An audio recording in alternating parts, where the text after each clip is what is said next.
সংখ্যায় আমরা অনেক, কিন্তু আমরা এত মানুষ মিলেও ফিলিস্তিনি মুসলমানদের প্রাণকে রক্ষা করতে পারি নাই। এমনকি আপনিও জানেন, আমিও জানি, যুদ্ধ করা লাগতো না। মুসলিম বিশ্বের এই যে 56-57টি দেশ আছে, রাষ্ট্র আছে, সেনাবাহিনী কি কম নাকি? কম না। সবচেয়ে শক্তিশালী 5টা রাষ্ট্র যদি একত্রিত হয়ে একটা পদক্ষেপ নিত, আমাদের ফিলিস্তিনি মজলুম মুসলমানদের হয়তো এই অবস্থা করা লাগতো না। ধরেন সৌদি আরব, ইরান, টার্কি, পাকিস্তান, মালয়েশিয়া, এই 5টা শক্তিশালী রাষ্ট্র মুসলিম বিশ্বে সামরিক শক্তির দিক থেকে, এরাও যদি একত্রিত হয়ে বলতো কোনো একটা পদক্ষেপ নিত, শক্তিশালী পদক্ষেপ, আজকে নিশ্চয়ই গাজার মুসলমানদেরকে এই অবস্থায় পড়তে হয় না। এটা আল্লাহর পরীক্ষা আমাদের পক্ষ থেকে, এবং আমরা এই পরীক্ষায় ফেল করেছি। হাজিরিন, দুনিয়াতে এখন আমাদের বাদশাহী নেই, আমরা পরাজিত। আর এই দুর্বলতার সুযোগে পশ্চিমারা আমাদের সমাজ, রাষ্ট্র, অর্থ ব্যবস্থা, বিচার ব্যবস্থা সব কিছুকে তো তারা খেয়েছেই, এবার চাচ্ছে আমাদের ইমানটাকেও খেয়ে ফেলতে। কারণ প্রযুক্তি, আবিষ্কার সব কিছুতে সামরিক শক্তি মুসলমানদের দ্বারে কাছেও কেউ ছিল না। কিন্তু আমাদের বদহাসলত, আমরা দুর্বল হয়েছি, এসব ছেড়ে দিয়েছি। এরপরে উঠেছে ইউরোপ, এবং 1950-এর ওই সময় পর্যন্ত ছিল ইউরোপ। এরপরে আসলো আমেরিকা। আমেরিকা অনেক পরে আসছে, আমেরিকা আগে এত পাওয়ারফুল ছিল না।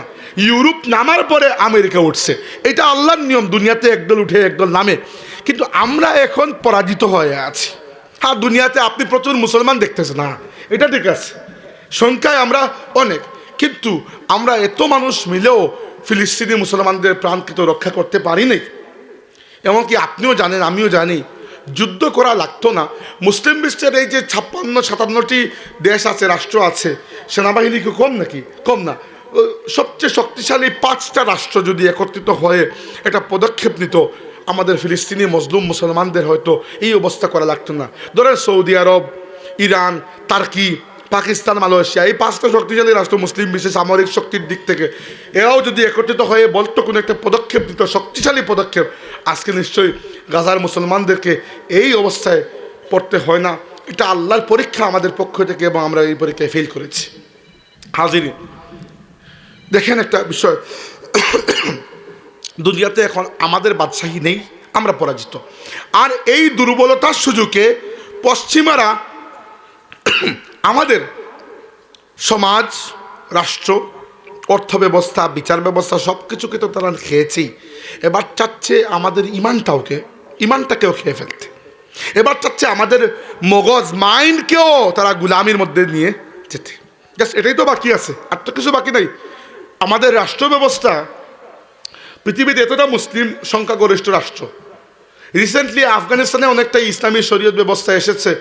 এছাড়া পুরো ইসলামী শরিয়া, আল্লাহর কিতাব, আল্লাহর নবীর সুন্নত অনুযায়ী, খুলাফায়ে রাশিদিনের আদর্শ অনুযায়ী কোন মুসলিম রাষ্ট্র চলে দেখাইতে পারবেন? দেখাইতে পারবেন না, তো পারবেন না।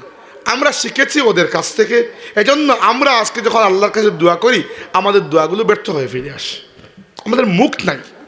আমরা আল্লাহর রসুলের সেই নূর, যে নূর দিয়ে সাহাবীরা দুনিয়াকে নূরান্বিত করেছিলেন, আমরা ওই নূর ছেড়ে পশ্চিমা বিশ্বের অন্ধকারকে নূর মনে করে নিজের মধ্যে নিয়ে নিয়েছি।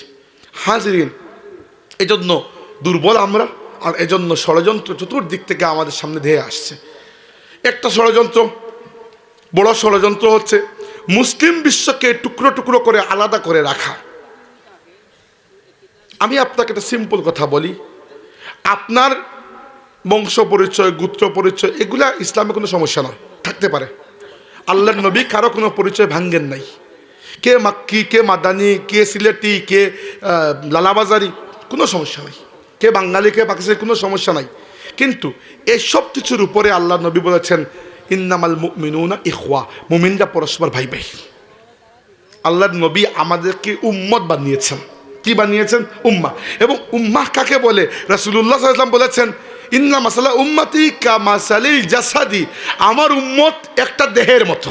এই দেহের একটা অঙ্গে ব্যথা লাগলে যেরকম পুরো দেহ রাতে নির্ঘুম অবস্থায় রাত পার করে, আমার উম্মতের একটা অংশে আঘাত লাগলে বাকি তামাম উম্মত ব্যথা সহ্য করবে।